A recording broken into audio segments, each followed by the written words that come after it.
நான் இருந்த டாக்ஸிக் லவ்வில் ஒரு நாள் அம்பியாவும் ஒரு நாள் ரெமோவாவும் ஒரு நாள் அன்னியனாகவும் இருந்தார். அதனால என்னால் இந்த லவ்வை எப்படா பிரேக்கப் பண்ணுவோம் அப்படின்னு இருந்தேன் அப்படின்னு சொல்லி நடிகை அனுபமா பேசின இந்த விஷயம் தான் சோசியல் மீடியாவில் வைரல் டாக்காக போயிட்டு இருக்கு. ரீசெண்டாக கொஞ்ச நாளைக்கு முன்னாடி நடிகை அனுபமா அவர்கள் நான் பிரேக்கப் பண்ணுறேன், என்னுடைய இந்த டாக்ஸிக் லவ்லேருந்து நான் விலகினாதான் என்னோட வாழ்க்கை எனக்கு பிரைட்டாக தெரியும் அப்படின்ற மாதிரி சொல்லி அவங்க பிரேக்கப்பை வெளில சொன்னாங்க. அண்ட் அவங்க நடிகர் துருவ் விக்ரம தான் லவ் பண்ணாங்க அப்படின்றது எல்லாருக்குமே தெரியும். இப்ப ரீசெண்டா ஒரு இன்டர்வியூல அவங்க என்ன சொல்லிருக்காங்கன்னா, நான் ஒருத்தரை லவ் பண்ணேன், என்னோட முன்னாள் காதலன் நான் லவ் சொன்ன கொஞ்ச நாள்ல உடனடியே அவங்க வீட்டுல என்ன அறிமுகப்படுத்தினாரு அண்ட் எங்க வீட்டுல அறிமுகமானாரு.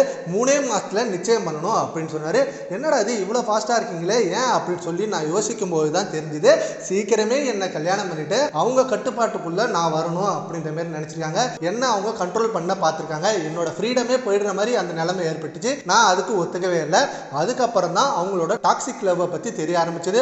ஒரு நாள் ரெமோவாக இருப்பாங்க, அதை பார்க்கும்போது இந்த மாதிரி ஒரு லக்கியான பர்சனை நான் சூஸ் பண்ணுறேன் அப்படின்னு சொல்லி ரொம்பவே பெருமைப்பட்டேன். ஆனால் அடுத்த நாள் சடனாக அன்னியனா மாதிரி என்னை அவ்வளோ டார்ச்சர் பண்ணாங்க. அதுக்கப்புறம் ஒன்றுமே தெரியாத மாதிரி அம்பி மாதிரி வந்து நின்னாங்க. இப்படின்னு ஒவ்வொரு நாளும் ஒவ்வொரு மாதிரியான கேரக்டரில் இருந்தாங்க.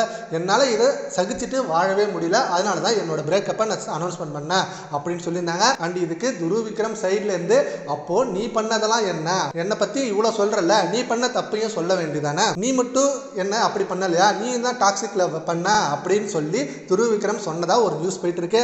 அந்த துருவ் விக்ரம் சீக்கிரமே அவரோட சைட்ல இருக்க உண்மையை வெளியிடணும், அப்பதான் இதுக்கு ஒரு ஃபுல் ஸ்டாப் கிடைக்கும் அப்படின்னு ரசிகர்கள் கேட்டுட்டு இருக்காங்க. இதை பத்தி உங்க ஒப்பீனியனை நம்ம கமெண்ட் பாக்ஸ்ல கமெண்ட் பண்ணுங்க. Thank you friends.